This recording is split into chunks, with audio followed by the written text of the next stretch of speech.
Hey everyone, this is Papa Likes Comics and I am at the Miami Con. Third year that they do it. We've got vendors here, comic book collectors, artists. Just a great event only about comic books. Let's go check it out.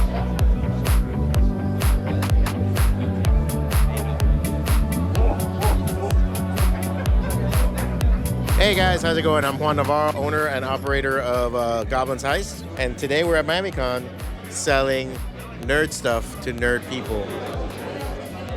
These are the guys responsible for the Miami Con. Let's go down the line. Carl Fernaris. His brother Mark Fernaris. His other brother, George Alfonso. Josh Enton. Hiram Brady. Together we're the Miami Comic Book League. Yes, follow them on social media. I was at the show you guys had last time, but that was already 2 years ago. And then everything happened. What's different from back then to now? It was kind of funny because I remember distinctly at the show, somebody came up to me and halfway through the show mentioned that, well, you know, we have to close our office located in Milan, Italy, because apparently the virus is over there. And then everything basically faded to black, right, for everybody.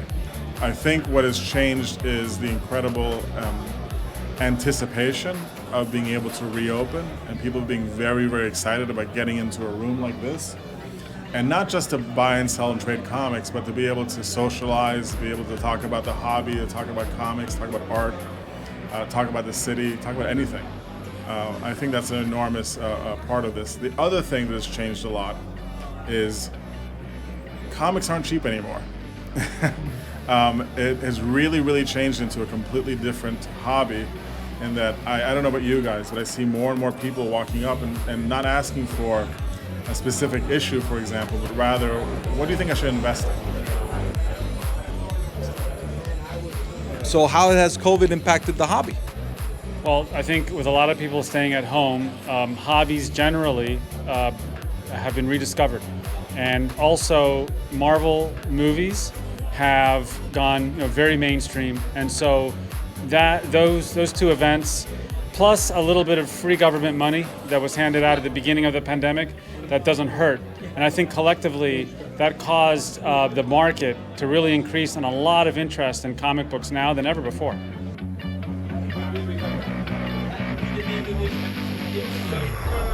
Social media sales is actually where I excel at. There's a lot of increase in the community for people who want to purchase through other electronic platforms, live sales on Instagram, through the Whatnot app, Facebook Live, and things like that. That's really where I think everybody really got exposed to all of this, because when conventions were all closed down, this new influx of people that are coming in, this new influx of investors, they were home on their phone and everyone has social media. So you stumble on an account that's selling on Instagram Live, all of a sudden you're back into the hobby because you have the disposable income and you're a 40-year-old who's trying to regain his youth. You know what I mean? So I am with Nerdy Girl. Hi, Nerdy Girl. Hey, how's it going? How's it going? Have you been to Miami before? I have been to Miami before. Where are you from originally? I'm from New York originally, but I live over near Tampa now. So what do you think of the show? I think this is amazing. This is like a small show, but there are so many collectors in the room. Such a good energy, so many really cool books. I don't read a lot of comics, I just collect them. Wait, you're a collector, but you're not a reader? You're not drawn to anything or anything? You know, I'm drawn to the covers and the artwork. For me, it's always been about the art and the artists. Okay. Is there a particular artist that you like to see, or? From the 90s, I'm a huge Adam Kubert fan. You cannot go wrong with Jack Kirby. I'm a huge Schomburg fan. Albie Cole. Check the mic and make sure it sound right, boys. So I'm here with Alexis Sirit. This is his book right here, Night Hunters. How'd you guys come up with the idea of Night Hunters? Back in the 80s, I was living in Venezuela. They were like doing like a Venezuelan version of the Heavy Metal magazine. Inside that book, it was cyberpunk, like based on Caracas too. So that was I probably was like 12 years old the first time I read that comic, and like it was the first cyberpunk thing I ever saw in my life.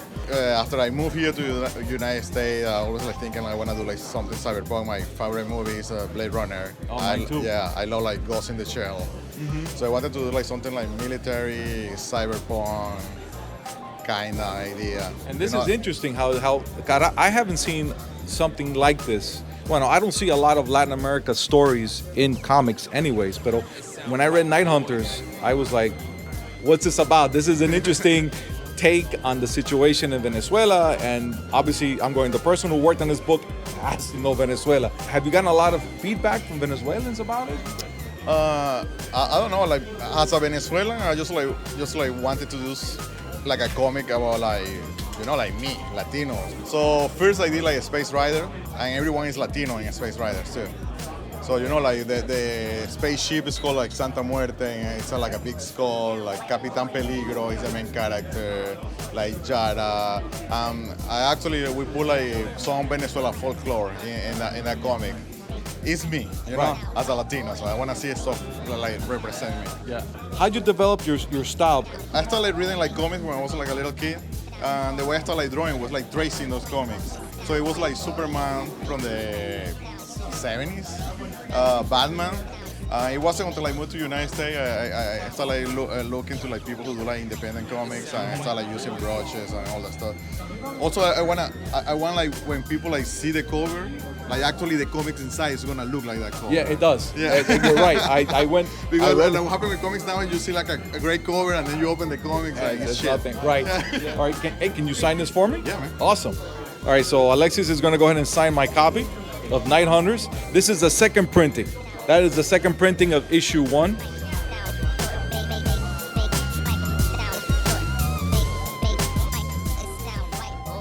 Awesome, Alexis. Hey, thank you so much. Gracias, chamo. So I'm here with Jeff Decal. He's a local artist. What are you working on these days?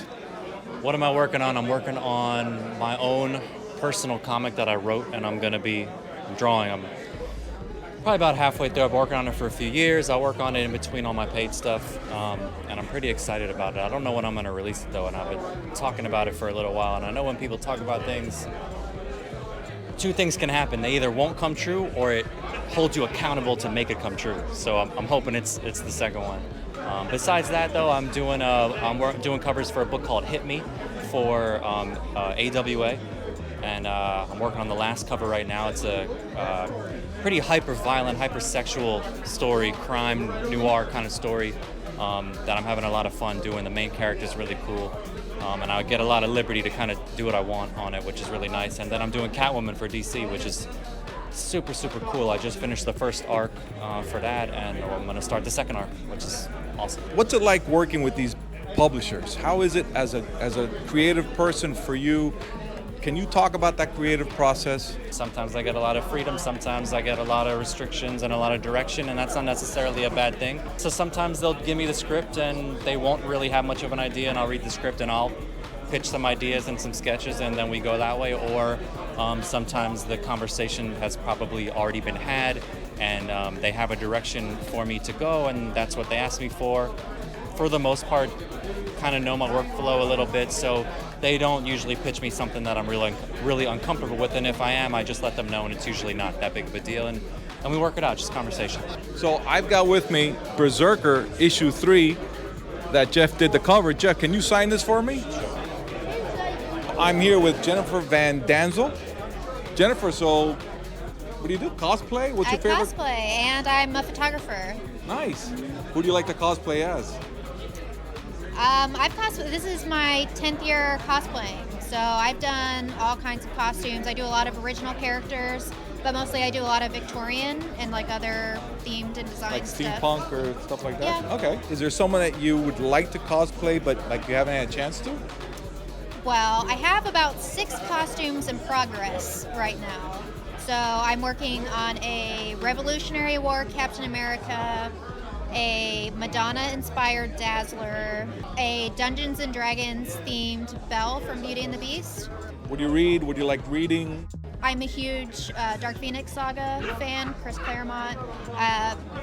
Just definitely one of my favorite costumes. I go back and reread a lot of stuff when I'm working on a costume to get ideas for like the photos and personality, characters to do expressions and things like that. I just reread Batman Year One and Catwoman, Her Sister's Keeper, which is one of my favorite comics personally that a lot of people haven't read. So highly recommend that.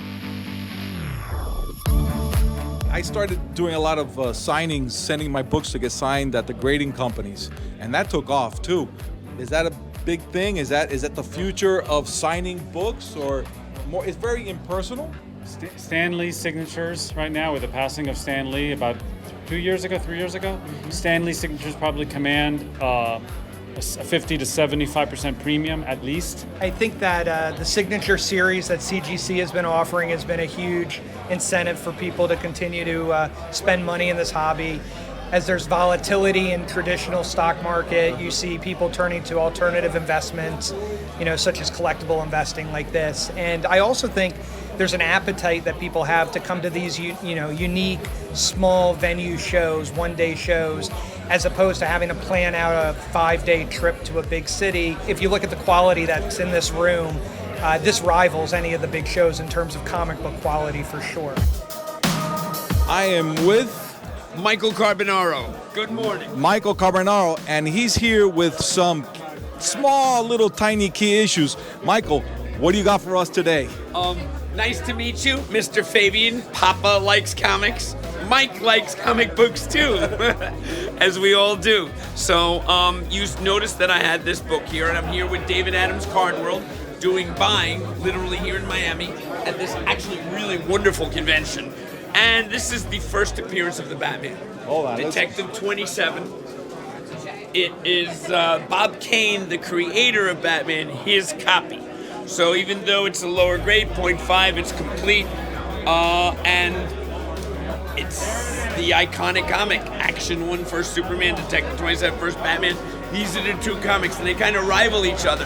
Every now and then, one goes for $1 million, next one goes for $2 million. One goes for $2 million, then it goes for... So what is the value of this book right here? $750,000. Oh my God, that's like a small house in Miami these days. Yeah, it is. And these Golden Age comic books have just unprecedented growth in the hobby.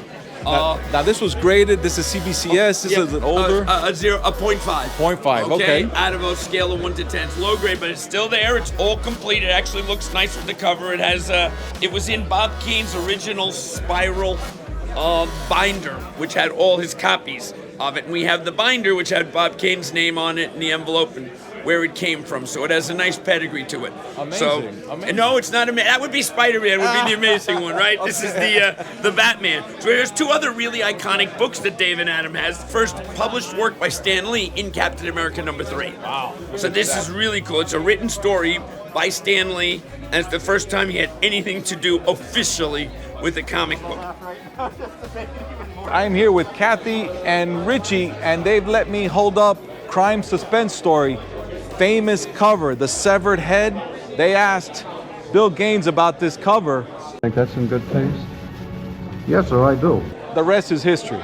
I just did a video about pre-quote horror, and I studied the history of EC Comics and Bill Gaines. I read the 10-Cent Plague, the book. I'm still learning that. Oh, I love that book. And there's a picture in that book, my favorite picture with the kids throwing the comics in the bonfire. Yeah, I think that's a You part of should history show that a lot of people don't know about. Yeah. And Oh no, that's so. Yeah. Yes. The whole Senate subcommittee hearing with Bill Gaines, where just like the records in the 1980s that were kind of banned or considered outlaw or bad for kids or creating juvenile delinquents, which in reality it just inspired us to do things. But he got the last laugh with Mad. Unbelievable. He Yes. got Yeah, and that's Mad. what you call an accident of birth, right? Because to escape the comic code, they switched it to the magazine format, and the humorous, satirical style worked so much better for a magazine than the comic books. And overnight, they were a sensation. I knew artists that worked there in the 50s, and they said they went from drinking beer to champagne within months. Wow. Yeah, so it was an exciting time for those guys. And so what do you got there? What All is right, this? now this is it, and we're gonna coda our little conversation here with from the first Batman to the first Stan Lee story to what Stan Lee created. From all of that, actually 20 years later, the superhero team that began the Marvel age, the Marvel Comics age as we know it, Fantastic Four #1. 1969, I bought my first copy of this for $12. Wow. And it was $12 even back then. Now, this is $100,000, and this is probably a great investment. Yeah, 7.0, right? Yeah, great. really, really and nice, original clean. price, 10 cents. That was it, all in color 10? for a dime again. Now Yes. they've changed. It was like 3 months later, they were at 12 cents. That's the beginning of the Marvel age, and it all started here. Guys, I'm with Anthony, fellow collector. Anthony's gonna pull a trigger on something. What are you gonna do? I'm going to buy Avengers #4 from the original one from, was it 63, 64? It's the reintroduction of Captain America back into the Marvel Universe. And we're gonna capture it on camera. Let's go.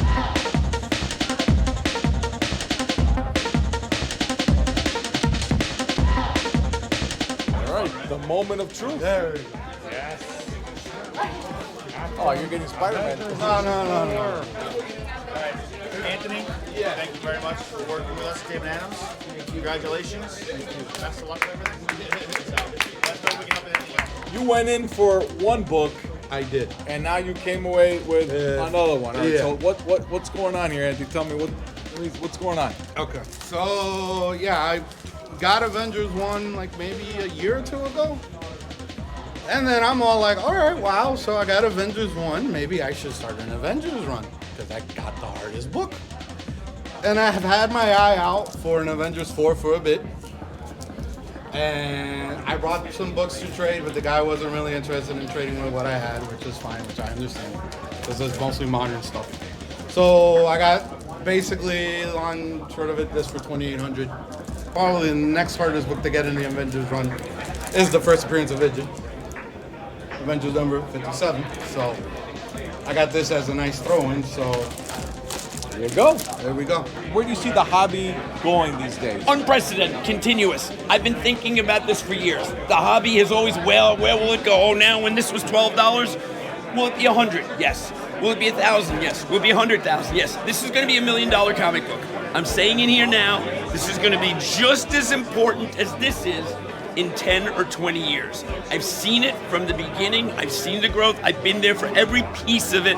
This hobby will continue to approach astronomical terms. Whatever we're seeing now, we're just going to look back and go, my gosh, I thought that was great. Now it's going to be invest in comic books because they're not making any more of these. Nope. They're grading more of them, but they're not making any more of them. Any advice for new collectors, like the young Yes. collectors out there? Read, go to your local comic store and buy things that you like. Pick a company, pick a title, pick a character, and start investing. And start with the newer stuff and then start to go backwards and figure out where it began, where the origins were, and collect series, collect titles, just start collecting. It's really good for your blood. It's something to wake up and do every day. Well, it helps when your dad is a collector too. So I get to leave the kids a small You got fortune. a little legacy to go. That's there you great. go. That's great. Mike, thank you so much for taking the Fabian, time for speaking with you. Nice to talk Welcome to you. to Miami. and I Welcome will to see you Miami. around. Yeah, super duper. So what's the next show going to be? What's the plan for next time? February 2023. It's on the calendar right? already? Yes. As of today, it's on the calendar, and we're planning to have at least 25,000 to 30,000 people at the next show. We do think it'll be a 2-day event next Nice. time. Okay. We think that's needed. Thank you so much for your participation. Papa Likes Comics. Please follow Papa Likes Comics on our YouTube channel. It's really a lot of fun, and you get a local glimpse into the comic community down here in South Florida. It's very helpful. Thank you very much. Really do appreciate that. Awesome. Thank you guys. Good job. Good job. We'll see you next time.